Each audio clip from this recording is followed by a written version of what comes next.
Does death occur when the heart stops beating? Modern-day medicine argues no. By most accounts, the point at which death is declared is when the heart has stopped beating and there's no longer brain activity.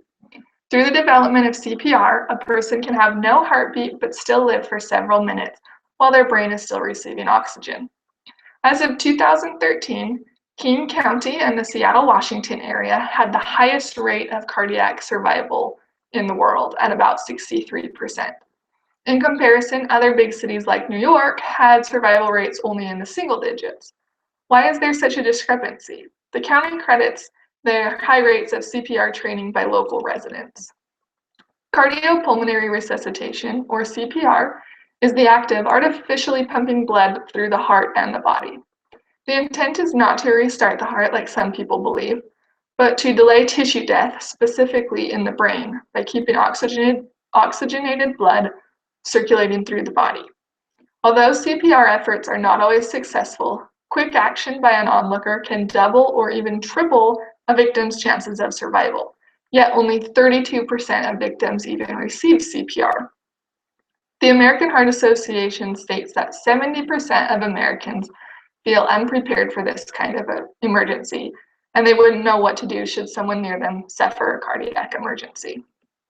So in 2008, they began recommending hands-only or compression-only CPR in an effort to increase the number of bystanders who would step in a cardiac emergency. Hands-only CPR, sometimes referred to as CCR or cardiocerebral resuscitation, emphasizes chest compressions and eliminates any mouth-to-mouth or rescue breathing contact between a victim and the person rendering aid.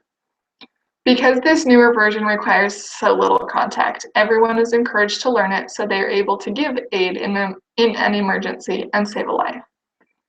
Hands-only CPR has been proven to be just as effective in adult cardiac arrest victims, and it's easier to remember and easier to perform. According to the Red Cross, 88% of cardiac arrests happen while the victim is at home, so learning this skill is extremely important as the life you're most likely to save is someone in your own family. In 2009, that's exactly what happened to Scott and Kathy Harden of Flagstaff, Arizona. Though she was only 33, one night Kathy lay in bed and she went into cardiac arrest and had no heartbeat.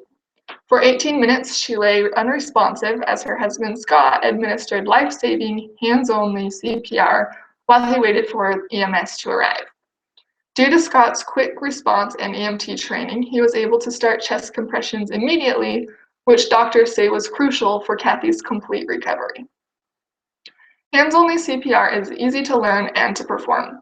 It focuses all the attention on the chest compressions using the hands, as the name implies. And it's a series of fast compressions, at least 100 per minute, pushing down at least 2 inches in the middle of a victim's chest.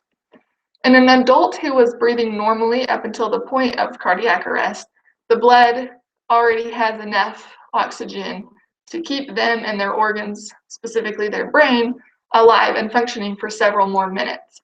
The difficulty then is that the oxygen can't nourish those cells or organs or the brain unless it's being circulated. Circulation is normally done automatically through the beating of your heart, but when your heart stops, it needs to be done manually by chest compressions. The American Heart Association says that sudden cardiac arrest kills more than 400,000 people every year in the United States due to the lack of intervention by bystanders. Knowledge and fast action by those bystanders can greatly reduce this number.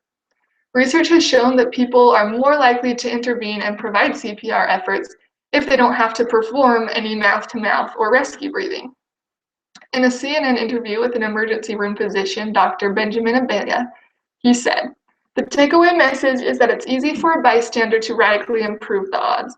If you see someone collapse without a pulse, you should at least provide the chest compressions. The most important thing to do is move the blood." Whose life could you save by taking 60 seconds to watch a video and understand how hands-only CPR works? Perhaps some people don't step up because they're afraid of consequences if they fail. Unbeknownst to many, there's a law that protects any civilian who freely gives aid in an emergency, including CPR during cardiac arrest emergencies. The Good Samaritan law states, "No person who in good faith and not for compensation renders emergency care at the scene of an emergency shall be liable for any civil damages resulting from any act."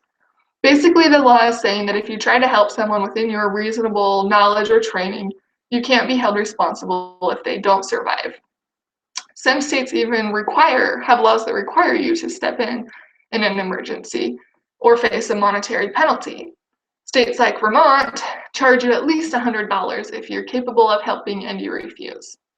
The best way to learn hands-only CPR is to visit the American Heart Association CPR webpage at www.heart.org/CPR and follow their hands-only CPR link in the upper right-hand corner. Studies have shown that people who view a CPR instructional video are in fact significantly more likely to help save a life in an emergency.